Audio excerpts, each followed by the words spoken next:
Hello, my garden friends. This is Jersey Shore Lisa, and it's mid-August 2019, and it's kind of drizzling out right now.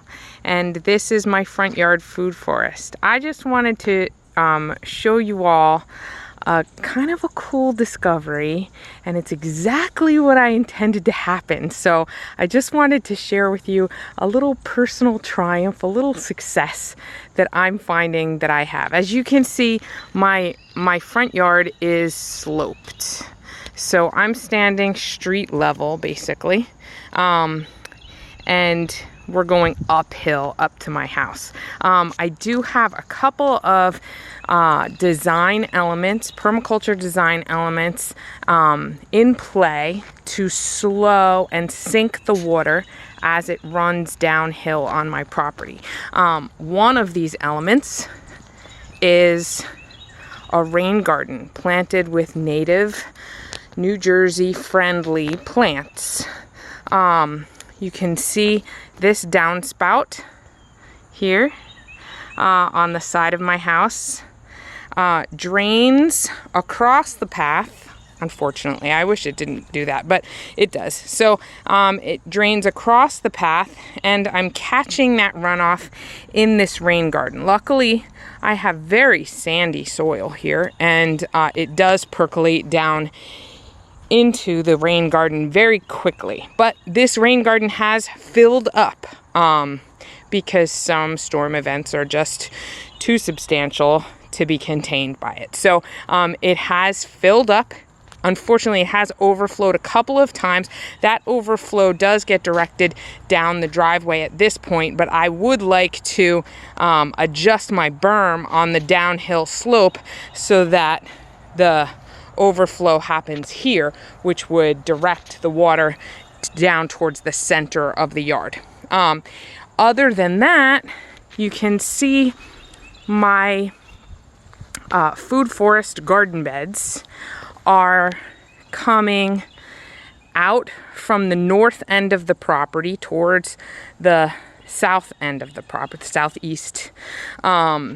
And they're kind of angled upward. So as the rain cascades down the hill, they're kind of interrupted, caught up by these sheet mulched garden beds, and the water is absorbed and directed throughout these beds. Again, my soil is very sandy, so I don't have much by way of spreading the water out, but it does interrupt it and allows it to sink in very quickly.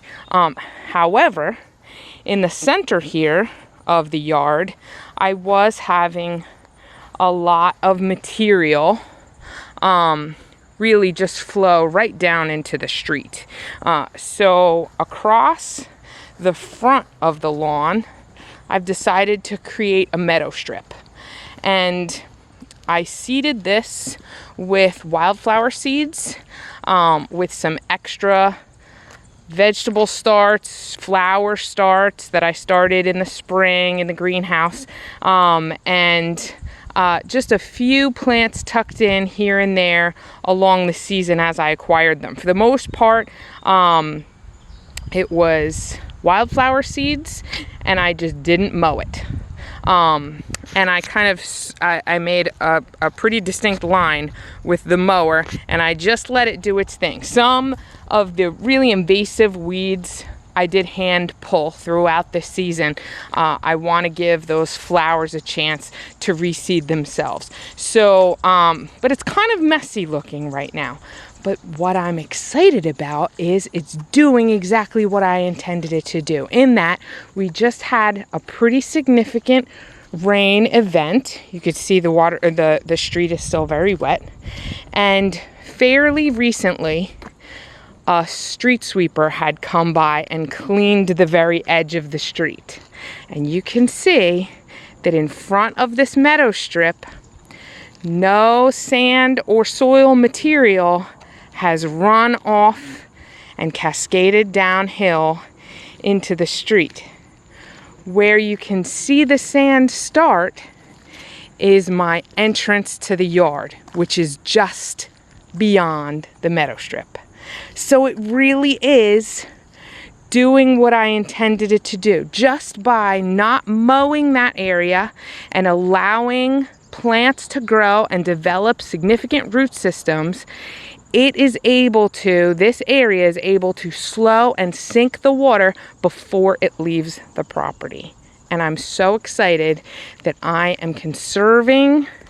I'm doing this conservation effort, and I'm not contributing to the stormwater runoff that will collect pollutants from the road as it finds its way to the sewers and out into the Barnegat Bay. So consider some of these solutions in your landscape when you're thinking about stormwater and when you're thinking about enjoying the Barnegat Bay and not having polluted water and being able to swim and not have jellyfish overrun in those waters, and just having a clean environment that's welcoming to wildlife and ecology. I'm really happy with this. I feel like this meadow strip is going to get better and better every year, and by this time next year it will really be filled with blooms. This is the first year I'm really working on it, and